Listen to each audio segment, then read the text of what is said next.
African leaders are still sleeping. They will not wake up from their slumber.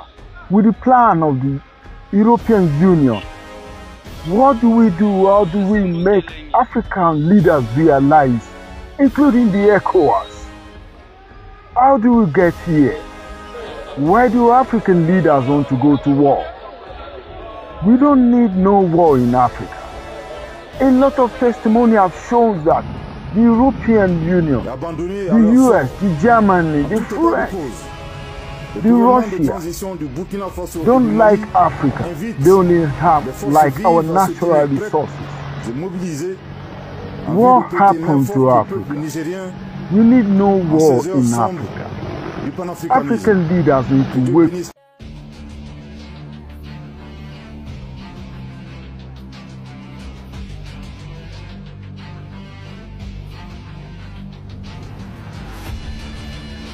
And it's a very narrow perspective. That's the most unfortunate part of this. It's not a perspective, it's a real fact. Do you care about the starving millions of African people in this country? Do you care about the farm workers who are being oppressed in this country? Do you care about the fact... Don't interrupt me. I've finished. Thank you. Bye. Take where the shit.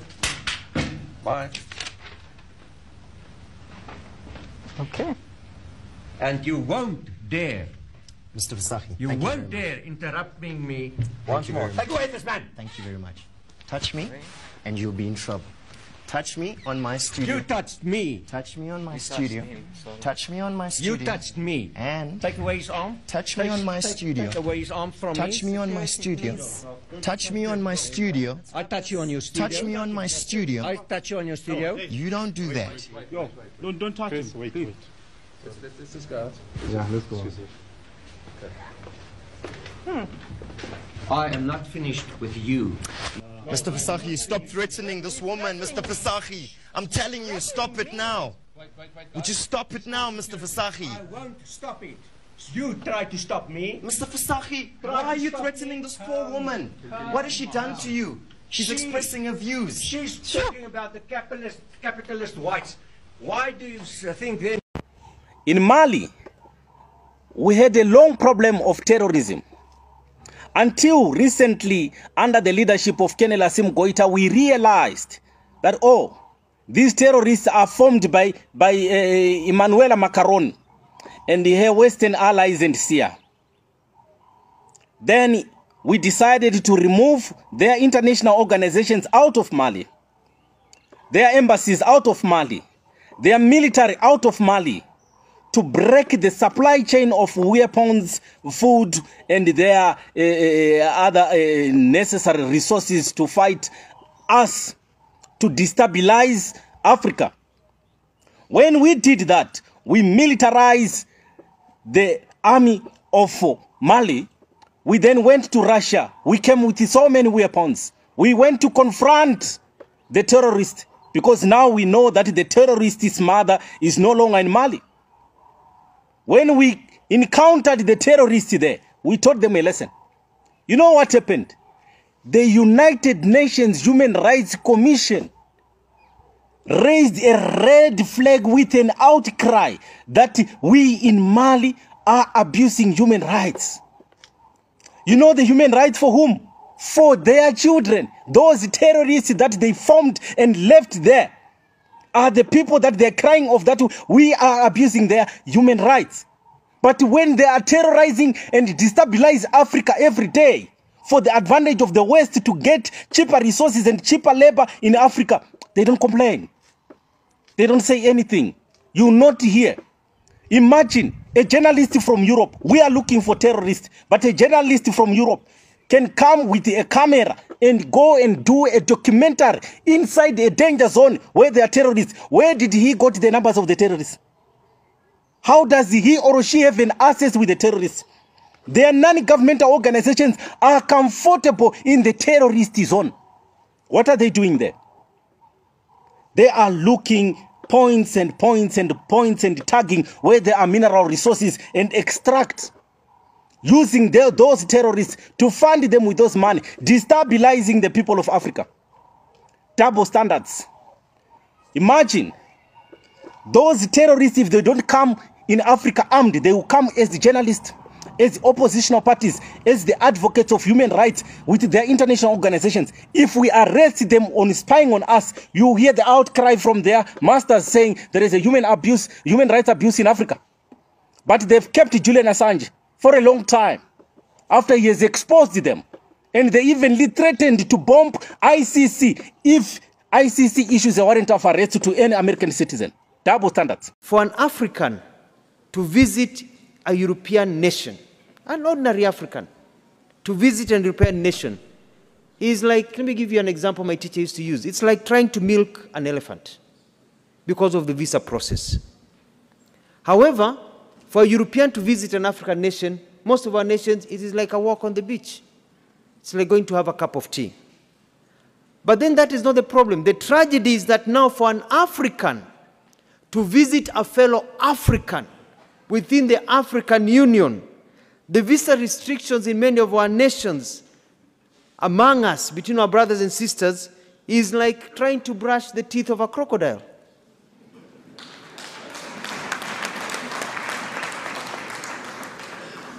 They came, divided us, and they have taught us to keep each other from each other. Them, they're mingling with each other and making money and growing, but they have taught us to hate each other. But for us to really enjoy the true economic benefits of the Africa Continental Free Trade Area, we need to behave like the Europeans and allow for the free movement of people and trade. To this end, in our contribution to this continental aspiration, Kenya is committed to progressively, and we are moving very fast by the end of this year, to abolish visas to citizens from African Union member states to make it easier to invest and do business in Kenya and across the continent. We are going to open the borders of Kenya. We do not fear our fellow Africans. Come, travel to Kenya. Live, do business in Kenya. Trade, make money in Kenya. And we hope we'll get reciprocity with the rest of you. Let us open our continent so that we can make money and live together. Let us remove the shackles of colonialism that are still embedded in our heads and be able to move forward.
Was to reduce the population.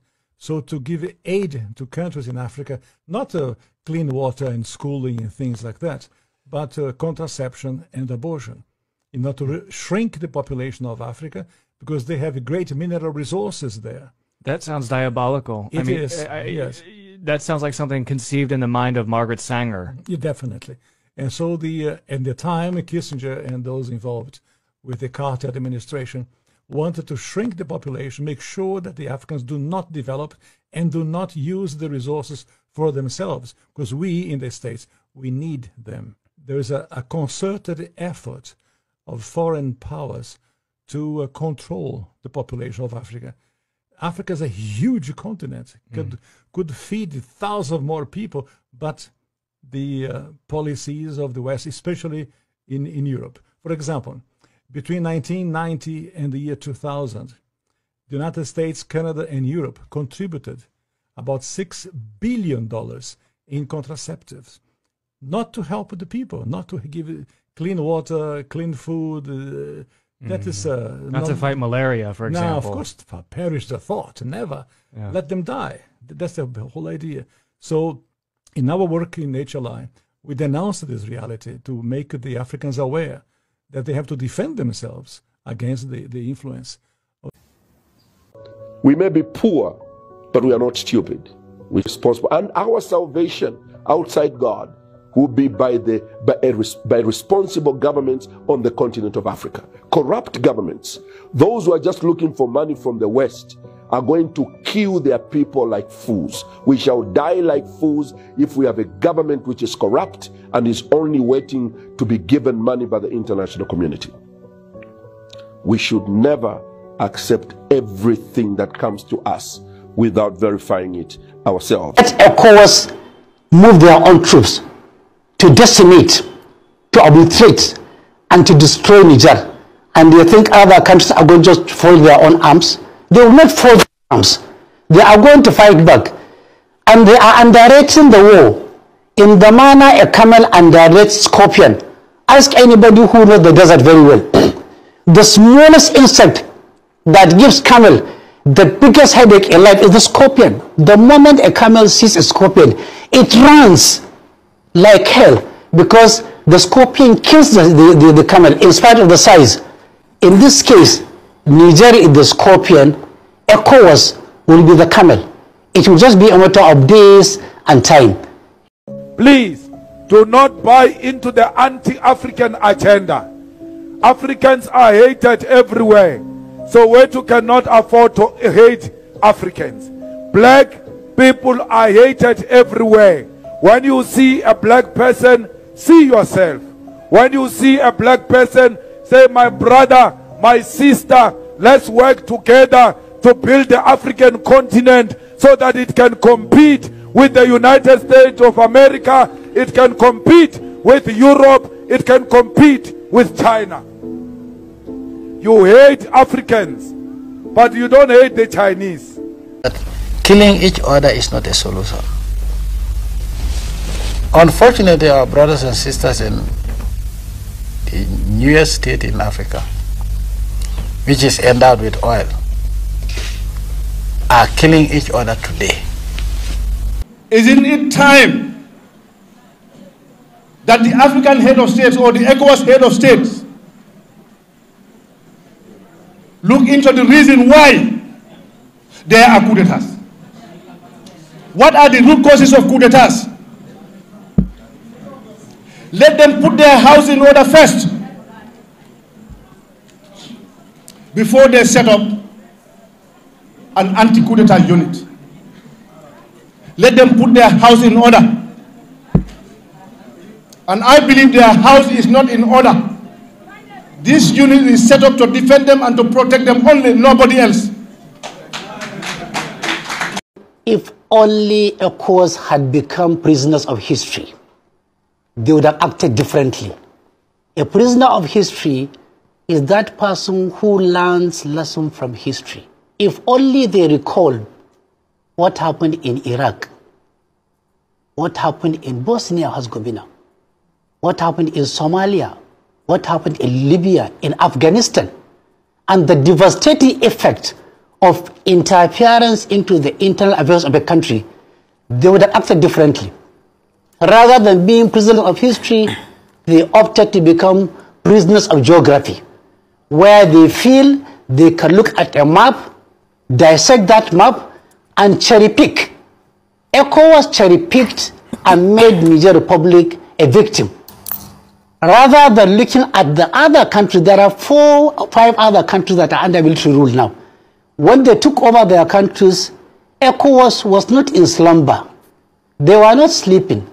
They were well alive and active. They looked away because there was no clear vested interest around to protect. But with Niger, America is visibly interested. With Niger, UK is an interested party. With Niger, they can split fire for them to protect America and the UK. And they are making the biggest mistake of their lives. Let Thursday come. Let ECOWAS move their own troops to decimate, to obliterate, and to destroy Niger. And they think other countries are going to just fold their own arms. They will not fold their arms. They are going to fight back. And they are underrating the war in the manner a camel underrates scorpion. Ask anybody who knows the desert very well.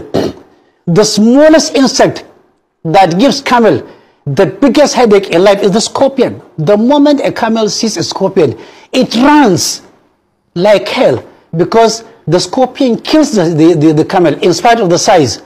In this case, Niger is the scorpion, ECOWAS will be the camel. It will just be a matter of days and time. In international politics, you don't cherry pick what you want to destroy. You don't cherry pick. They are cherry picking on Niger. And it is an avoidable blunder.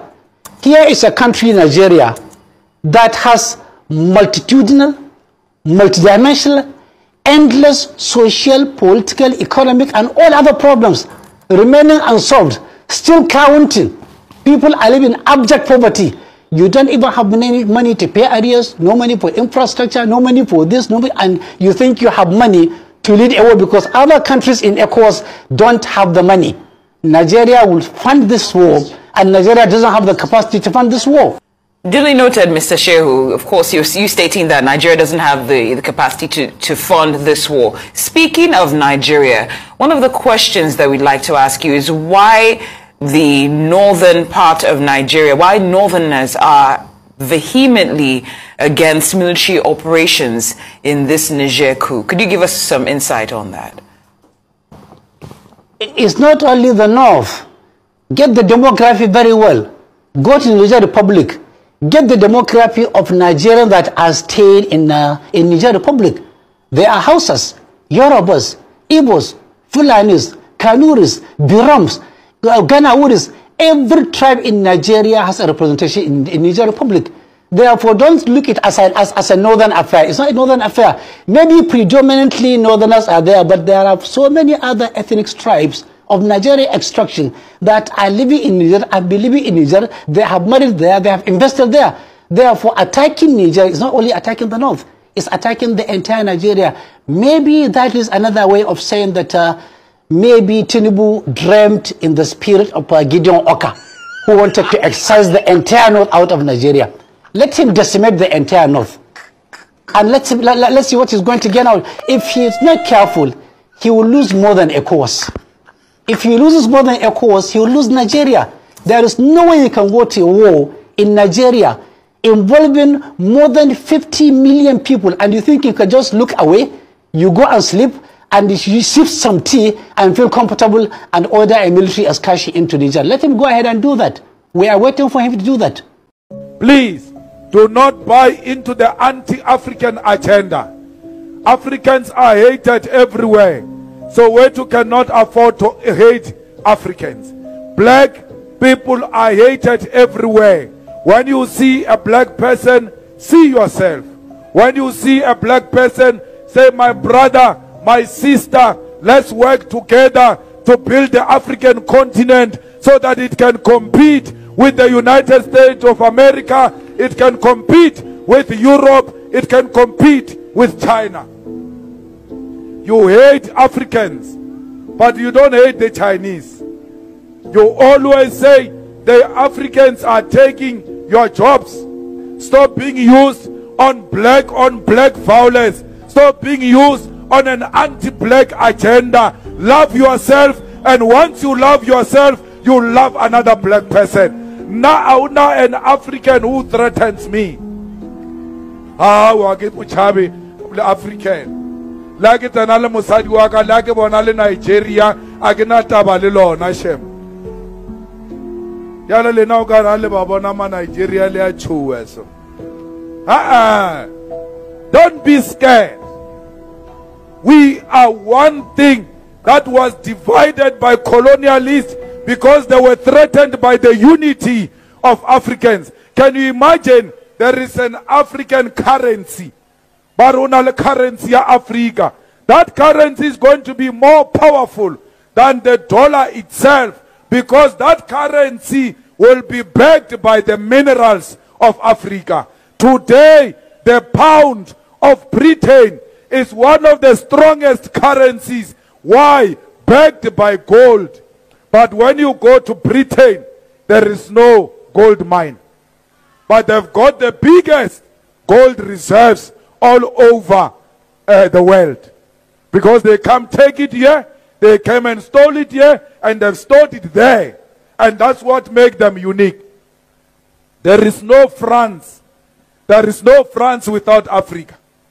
The day Africa liberates itself from France, France will collapse as a country.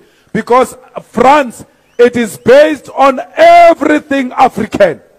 They don't have anything to offer to themselves. They keep on taking from Africa. So please, let's make sure that we plow the idea of African unity. We may not be there when Africa gets one president, but we'll be the ones who have planted that idea amongst our children and our... Killing each other is not a solution. Unfortunately, our brothers and sisters in the newest state in Africa, which is endowed with oil, are killing each other today. There would be no one country that would be inhabited by one tribe. There is no such country. But if you say that you don't want a particular tribe, and you believe that you are going to heaven, you are not going to decide which tribe goes to heaven. Now, are you going to tell God that, oh, I don't want to go to heaven and be a neighbor to a Mandinka or a Jola or a Serere? Take me back to hell, because if you go to hell also you'll find them there. I think this world is big enough for us to accommodate each other. It is also small enough for all of us to live together as a closely knit one family of the human beings. Violence would not take any country forward. The more we fight in Africa, the more backwards we become, the poorer we become, and the more we are exposed to external dictate. Even food aid now for conflict areas is being politicized. I think rather than spend those billions on arms to kill each other, let us spend those billions on agricultural machinery, agro-processing, where Africa is lagging behind, mining equipment, petroleum drilling equipment, and set up our own companies. Unfortunately, there is even less intra-African trade. And our trade with the outside world amounts to billions of dollars. But we trading even amongst ourselves is a problem. Why can't we, for the sake of our children, the sake of our continent, and for the dignity of black people all over the world, unite, reconcile, work together as a formidable continent? Because we are the wealthiest continent on the face of the earth in terms of natural endowments. Unfortunately, in realistic economic terms, we are the poorest of the poor. Everybody is looking low upon us. Whereas our own natural resources are being used to fatten those people that hate us. The same natural resources, our own natural resources, are being used to kill our own people. Africa was a glorified continent, a dignified continent. And we can still regain our glory only if we work together as brothers and sisters.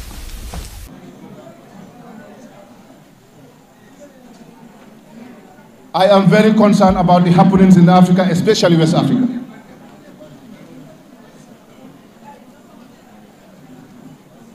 Yagut, of recent, I have seen the ECOWAS introducing the anti-coup d'etat unit.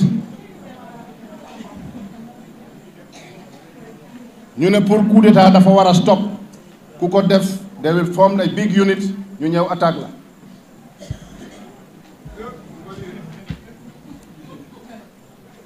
We are not in support of coup d'etat. Let me make that very clear. And I want them to hear this. We are not in support of coup d'etat. I was a member of the Pan-African Parliament and have advocated strongly for us to introduce a term limit to make sure that we do away with coup d'etats in Africa, especially in West Africa.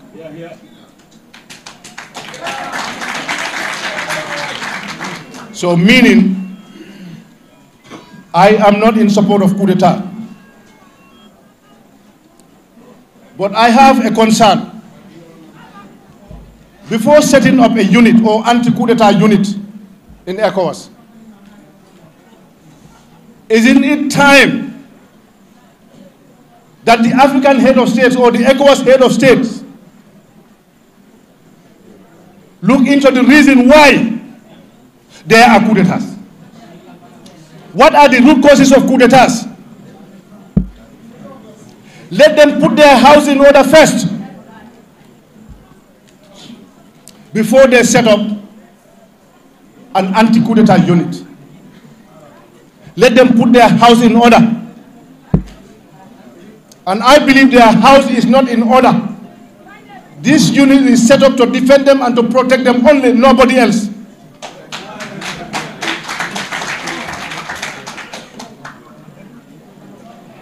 What is more coup d'etat than your national constitution gives you 2-term limit, 5 years, 2 terms.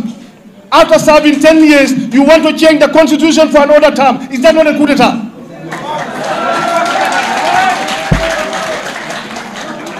Because you feel you have the powers to do that. The soldiers have the powers to coup d'etat. That is also another coup d'etat. And they are living with them there. They are there. In the name of civilian, putting on mufti clothes, calling yourself a Democrat, when you loot all the resources of your country, mislead people, torture them, imprison them, burn their businesses to us, and you call that a democracy? Or a civilian rule and an illegally elected government? The leaders must stop lying to their electorate first. They must stop the corruption. They must stop looting our resources. They must understand that they are not a better citizen than anybody. They are given a responsibility, a role to play to help develop the countries and make sure that there is peace and tranquility and respect the constitution of the country. But this is not happening. Example is this government. This government has lied to people in 2016 that they are going only for 3 years. Was that not a lie? Who asked them to tell people that we are going for 3 years? Were they forced to say that? They went around the whole country, lied to everyone. When the people started reminding them, this is what you promised us, they threw tear gas on them. And the president is bragging, yes, when I threw tear gas in them, they never came back.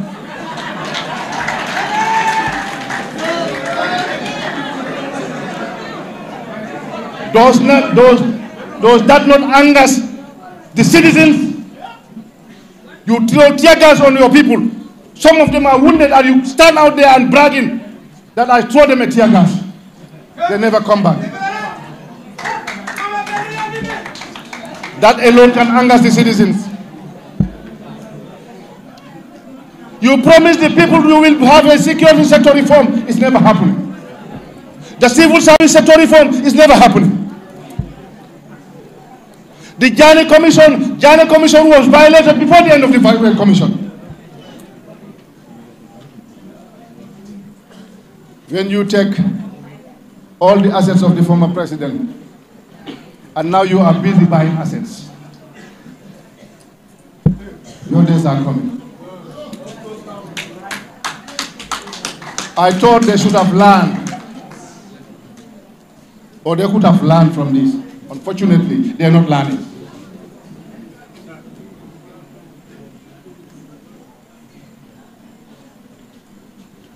So before you create a unit to go against any attempt of coup d'etat, put your house in order. Stop lying to your electorate. Stop lying to your citizens. Stop looting the resources of your country. Stop corruption in your country. And then you can talk about anti-coup d'etat.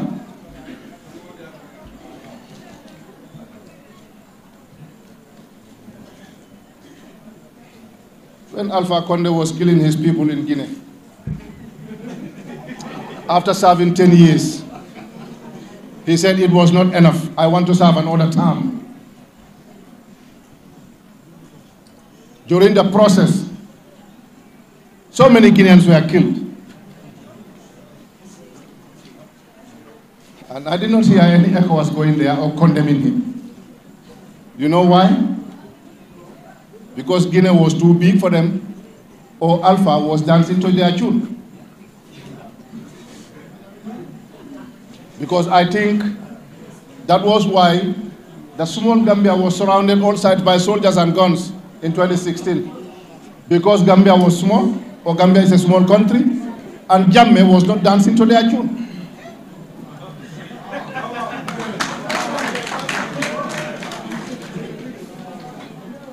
After the presidential election in Guinea, more than 300 Guineans were butchered, killed. No ECOWAS condemned him. No African Union condemned him. Instead, they pick up their phones and say, Monsieur le Président, félicitations, congratulations. That is the fair game that is happening in Africa. They can condemn Mali. They can condemn Guinea. They are soldiers. But the one in Chad, who has been given a red carpet from the African Union, was never condemned, and he's a soldier too. He's a soldier. They can give him a red carpet to the African Union. But the other soldiers are condemned for their attempt, or for their act. Where is the fairness in ECOWAS or in the African Union? They are not representing us. I believe they are representing themselves. So we are calling them to remember that power belongs to the people. Alassane Ouattara knows how he came into power with Gbagbo. He knows. But he finished his 10-year term. He changed the constitution for another term. They are there with him. Nobody condemns him. They are not there to condemn him because he's dancing to their tune.